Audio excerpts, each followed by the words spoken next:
30 अक्टूबर 2025 का दिन बहुत सारे लोगों के लिए एक जिसे कहते हैं वर्स्ट नाइटमेयर साबित हुआ जब वो उन्होंने अपने मोबाइल फ़ोन्स और अपने कंप्यूटर्स को ऑन किया तो उनकी फेवरेट सर्विसेज वहाँ अवेलेबल नहीं थी। इंटरनेट टूट चुका था, 30% इंटरनेट गायब था। लेकिन ये हुआ क्या?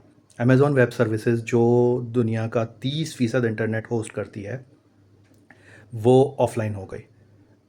जी, इसका मतलब ये हुआ कि जिन लोगों को गाड़ी चाहिए थी लिफ्ट के थ्रू वो मंगा नहीं सके। जिनको फ़िल्म या टीवी सीरीज़ देखनी थी वो डिज़नी प्लस या नेटफ्लिक्स के थ्रू वो नहीं देख सके। इन्वेस्टमेंट करने वालों को रॉबिनहुड अवेलेबल नहीं था।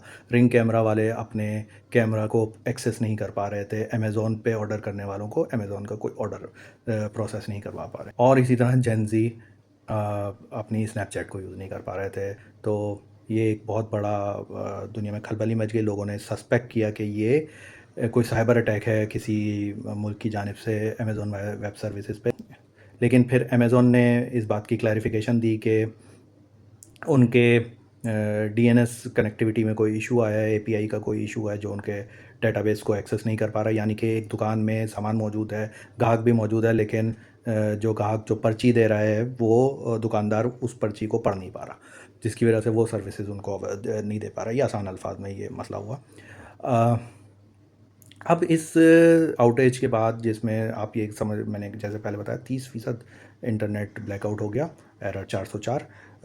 तो उसमें ये एक बहुत बड़ा सवाल आता है कि क्या कोई कंपनी इतनी बड़ी होनी चाहिए, क्या कोई कंपनी इतनी इम्पोर्टेंट होनी चाहिए कि वो अगर फेल हो जाए किसी वजह से तो वो अपने साथ पूरे पूरे इंफ्रास्ट्रक्चर को लेके बैठ जाए। इसके साथ साथ एक और सवाल एलन मस्क ने भी उठाया जिसमें उन्होंने अमेज़न वेब सर्विसेज के सीईओ को का एक पोस्ट कोट किया। उन्होंने उसमें ये कहा था कि अमेज़न का 75% कोड अब एआई बेस्ड है। तो क्या एआई पे इतना ज़्यादा ट्रस्ट होना चाहिए? क्या हमें कंटिन्यूटी प्लान पे नहीं होना चाहिए? क्या हमारे पास एक से ज़्यादा ऑप्शन नहीं होने चाहिए? और इसके से भी बढ़ के सवाल, क्या आप मेरा चैनल सब्सक्राइब करेंगे? क्या आप इस रील को शेयर करेंगे? अगर हाँ तो कमेंट में लिखें। शुक्रिया।